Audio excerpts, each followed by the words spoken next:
હવે chapter 7. Chapter 7માં તમને 1 + 1 + 3 1 માર્કના 2 સવાલ, 3 માર્કનો 1 સવાલ. 1 માર્કમાં તમારે પરપેન્ડિક્યુલર ડિસ્ટન્સ આ પોઈન્ટથી આ પોઈન્ટનું કાં તો આ પોઈન્ટથી y એક્સિસનું કાં તો ઓરિજિનનું એવો એકાદ સવાલ છે. બહુ બધા સવાલ છે 1 માર્ક્સમાં, પીડીએફ જોવા પડે. 3 માર્ક્સ સારું હું IMP મેં તમને કહી દઉં. 3 માર્ક્સ માટે એક્ઝામ્પલ 4, એક્ઝામ્પલ 5, પછી 7.1 નો ક્વેશ્ચન 3, 4, 7, 8, 9, 10, પછી એક્ઝામ્પલમાં એક્ઝામ્પલ 8, 9, બસ આટલા છે. બાકીના બી ભાઈ તમારે કરવાના, અને આટલા જ નહીં. આટલા મેં તમને કેમ ક્યાં કરું, તમારે જો બાય ચાન્સ લખીને પ્રેક્ટિસ કરવી હોય તો આની તમે કરી શકો.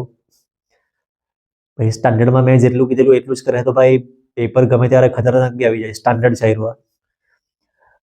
એક્સરસાઇઝ 7.2માં ક્વેશ્ચન 2, ક્વેશ્ચન 1 છે ને બહુ નાનો છે, 2 માર્ક્સ જેવો, એટલે 3 માર્ક્સમાં પૂછવાના ચાન્સ બહુ ઓછા છે, 0.01%. એટલે IMP નહીં આપું મેં. IMP કહ્યું ક્વેશ્ચન 2, ક્વેશ્ચન 5, ક્વેશ્ચન 8, ક્વેશ્ચન 9, બસ આટલું IMP છે. હવે ચેપ્ટર 8.